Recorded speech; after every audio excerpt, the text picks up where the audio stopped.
Olá, meus queridos amigos, muito boa noite. Muito boa noite, muito boa noite aí para todos vocês. Começando com muito carinho, mais uma pílula noturna do nosso amado Evangelho. Muita luz e paz, né, meus amigos? A todos vocês, muita luz e paz no seu coração. Você sabe, esse é o nosso espaço de perguntas e respostas. Bem, nós mandamos na pílula hoje pela manhã um vídeo para vocês em que eu gravei, me falha a memória, 9 respostas sobre os mais diversos assuntos. Foi uma iniciativa no intuito de, né, verificar junto a vocês se mais esse canal de comunicação pode nos ajudar, né, a atender com mais velocidade e agilidade, ao mesmo tempo presteza, o carinho de vocês ao abrir o coração, né, e nos dar a chance de esclarecer esses princípios doutrinários tão relevantes para a vida de todos nós. Então, segue o link novamente com esses vídeos, na verdade, com esse vídeo, desculpem, para que vocês possam assistir. Quem não assistiu ainda, e por favor, fiquem à vontade, de verdade, para dar sua opinião. Se gostou, se não gostou, aproveita e curte o canal do Instituto Namastê, porque a nossa ideia é gravar vários vídeos como esse. Pois bem, então eu selecionei aqui, gente, 2 perguntas muito importantes para continuar nos auxiliando, né, na nossa pílula noturna, nas nossas reflexões. A primeira delas foi postada no nosso Instagram, insti.ricardomelo, que é o nosso canal de comunicação, você sabe, né? Pelo nosso querido Juliano Eric. O Juliano fala assim: Ricardo, como vai você? Tenho muitas dúvidas de como o mundo espiritual vê o corpo físico, afinal, qual a importância que devemos dar para o nosso corpo. Como o mundo espiritual vê essa questão dos vícios, beber demais, comer demais, né? Trabalhar demais, enfim, viver sem tempo para se cuidar.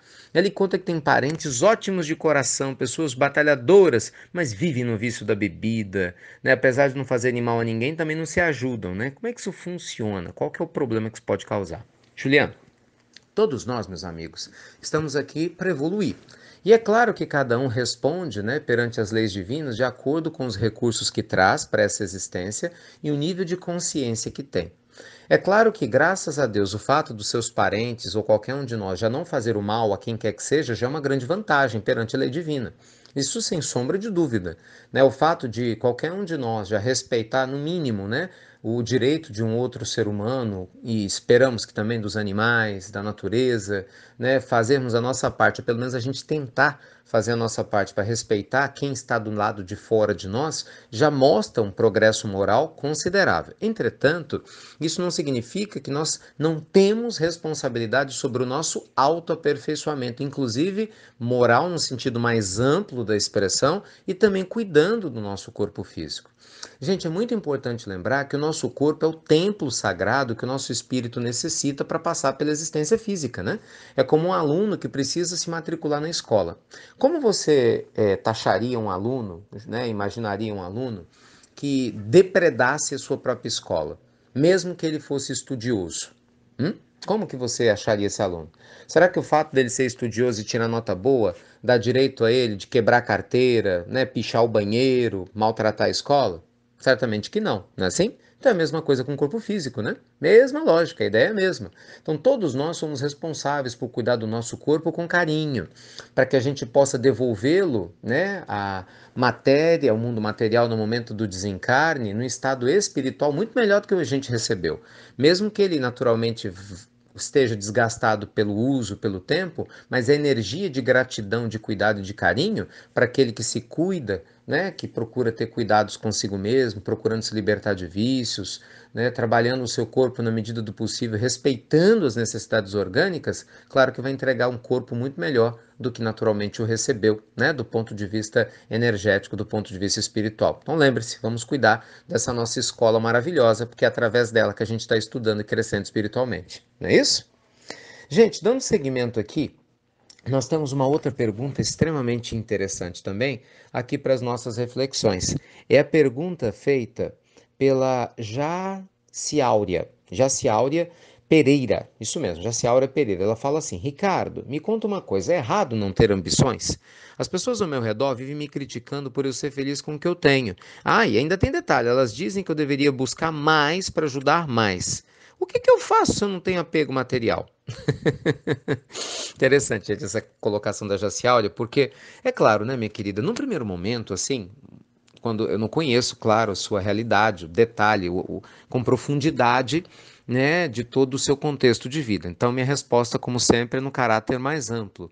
Mas o que ocorre? Todos nós, naturalmente, estamos aqui para crescermos espiritualmente. A matéria ela é coadjuvante do crescimento espiritual. Né? O crescimento do nosso ser em moralidade, em amorosidade, em ética, em caráter, em generosidade, é claro que é muito mais importante do que crescer na carreira, ter status, ganhar dinheiro, fazer fortuna, porque isso tudo são bens perecíveis, né? E acabam naturalmente sendo muito facilmente substituídos e esquecidos, principalmente depois do nosso desencarne. A gente não leva nada no caixão ou na cremação, não é verdade? Agora, também a gente não pode ignorar que o progresso é lei natural, inclusive descrita em O Livro dos Espíritos, e que nós temos que tomar cuidado para não disfarçarmos a preguiça em humildade. Ou seja, tem muita gente, pelo amor de Deus, não estou dizendo que é o seu caso, porque eu nem a conheço, estou só pegando um exemplo mais amplo, tá, Jaciália?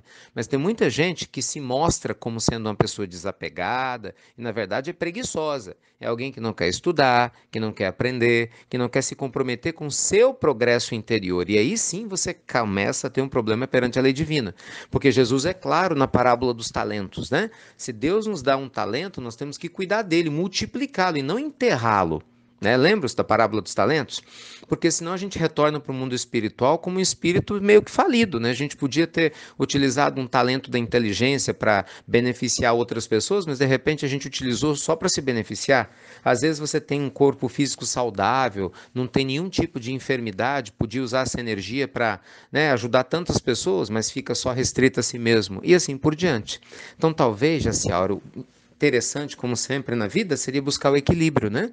Nem tanto ao céu, nem tanto à terra. Ou seja, cultivando sempre o desapego, o respeito à matéria, sem jamais se apegar a ela, mas também utilizando sim sua inteligência, sua capacidade de crescer para se desenvolver e cuidar ao máximo, né, das possibilidades materiais que a vida lhe traga, para que você possa, logicamente, beneficiar não só a si mesma, mas a outros que te rodeiem, né, na medida, claro, daquilo que você sentir que faça sentido para a sua evolução. Só você, minha querida, em contato com Deus, né, com os amigos espirituais, através da sua oração, da sua conexão interior, é capaz de dimensionar qual é o papel que você deve ocupar nessa existência. Ninguém, nenhum de nós, tem o direito e nem a capacidade de dizer isso a você, tá? Só você pode sentir naturalmente e vai senti-lo se desejar através desse contato direto com Deus dentro do seu coração, tá bom?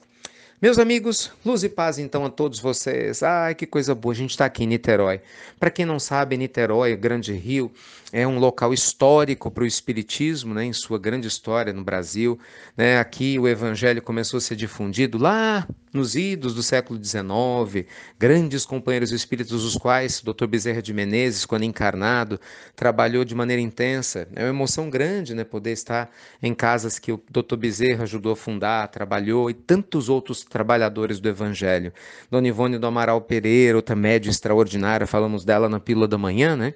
Então tem sido uma alegria grande as atividades de hoje. Eu estou saindo daqui a pouquinho para mais uma outra atividade local e amanhã, graças a Jesus, um dia cheio e pleno de atividades do Evangelho também. Então vamos juntos, né? Vibrando e trabalhando no campo do bem. Vai lá, assiste o vídeo que a gente gravou no YouTube, está no link descritivo. Fala o que você achou e qualquer outra dúvida, manda para gente no inst.ricardomelo. Que Jesus abençoe a cada um de vocês. Luz e paz, amigos queridos, sempre. E você já sabe, né? Até breve, até muito, muito breve.